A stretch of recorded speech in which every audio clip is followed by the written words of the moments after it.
Ini perlu dijawab ya. Iya dong, keren kan supaya kita semua. Jadi saya buat partai politik dengan kesadaran bahwa saya tidak suka pemainan belakang di dalam politik. Politik Indonesia itu 85% diatur dari belakang. Orang ini semua nggak fair. Pengecut semua orang-orang ini, mainnya di belakang semua. Jadi menikam orang dari belakang semua. Mana berani mereka gini? Coba ngomong sama calon-calon itu, berani nggak dia berbuat di depan begini? Tarung, nggak ada pertarungan. Main belakang semua, nikam dari belakang. Itu kelakuan partai politik. Maka saya mendirikan partai politik karena saya mau kultur egaliter ada dalam partai politik.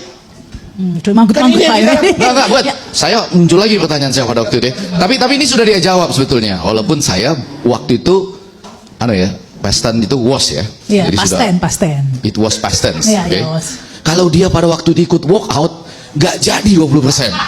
Dijawab juga. Saya jawab lagi ya. Saya jawab lagi. Undang-undang mengharuskan saya memimpin sidang. Kalau saya tidak memimpin sidang, saya tinggalkan kekuasaan atau saya tinggalkan jabatan saya. Saya tidak boleh berpolitik dengan jabatan hanya karena kepentingan kelompok saya. Masa ada hakim karena dia nggak setuju dengan keputusan hakim, dia keluar. Saya harus ada di ruangan, setuju atau tidak setuju dengan keputusan. Makanya saya mengatakan saya memimpin sidang karena tata tertib mengatakan harus ada 2 pimpinan di depan, tapi saya tidak setuju dengan keputusan teman-teman. Masa sikap fair seperti ini dicemooh? Masa kita mau berpolitik juga? Seolah-olah kalah menang itu matters. Kalah menang tidak matters. Kita nggak boleh menjegal keputusan negara hanya karena kita nggak setuju. Baik, silakan. Itu soal lain, Pak. Saya setuju yang soal ini. Walaupun setuju gara-gara itu terjadilah 20% gitu. Enggak apa-apa, itu realitas. Mendukung. Enggak walk out. Oke, enggak apa-apa ya. Jadi itu fakta. Nah, saya tertarik tadi untuk jangan bilang lagi kita.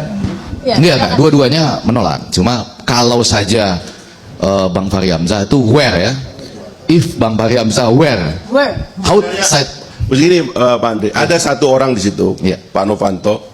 Sebenarnya kalau dia tetap ketok palu, akan termuncul perdebatan aja soal sah tidaknya sidang. Tapi itu quorum gitu. Jadi beginilah, saya tidak boleh hanya karena politik dan kepentingan pribadi saya meninggalkan tugas. Saya sudah di depan. Dan sidang itu memang harus bikin keputusan. Toh saya tidak ikut. Saya kan tidak ikut dukung yang 20%. Saya interupsi mengatakan saya tidak setuju 20%. Cukuplah itu, masa karakter seperti itu dianggap tidak benar begitu? Enggak. Saya